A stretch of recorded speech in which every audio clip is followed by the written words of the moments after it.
প্রত্যেক দিন, প্রথম দিন হামলার পর থেকে প্রত্যেক দিন কিন্তু ইসরায়েলের আপনার বিমানগুলা এভাবে ইরাক জর্ডানের আকাশ পাড়ি দিয়ে তেহরানে হামলা করে আবার কিন্তু নিরাপদে ফেরত আসছে। অথচ ইরান কিন্তু দৃশ্যত না সেগুলোকে আপনার মানে ট্র্যাকিং করতে পারছেন না, যথাযথ স্টেপ নিতে পারছেন না, সেই বিমানগুলোর হামলা ঠেকাতে পারছে।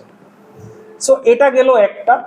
এবার 2 নম্বর বিষয় বলি, এই যে যেদিন বিমান হামলাটা হলো সেই দিন, অর্থাৎ ইসরায়েল যেদিন বিমান হামলা করলো আপনার ইরানে, সেই দিন কিন্তু পাশাপাশি ইসরায়েলের যে আপনার গোয়েন্দা সংস্থা মোসাদ, তারা কিন্তু সেখানে স্থলভাগে প্রচুর অপারেশন চালিয়েছিল। মানে সামরিক বাহিনীর অনেক সিনিয়র উচ্চপদস্থ অনেক কর্মকর্তাকে সেদিন তারা আপনার সরিয়ে দেয়।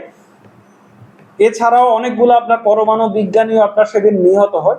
তো এই কাজটি, এই যে এতগুলো বাহিনীর মানে এই বাহিনীগুলোর শীর্ষ পর্যায়ের কর্মকর্তারা এক্স্যাক্টলি কে কোথায় ছিলেন সেটা নির্ভুল ইনফরমেশন একই দিন, মানে 200টা বিমান গেল, আবার এই যে এতগুলো বাহিনীর শীর্ষ পর্যায়ের কর্মকর্তারা এক্স্যাক্টলি তাদের লোকেশন কোথায় ছিল তারা সেটা কিভাবে আইডেন্টিফাই করতে পারলো।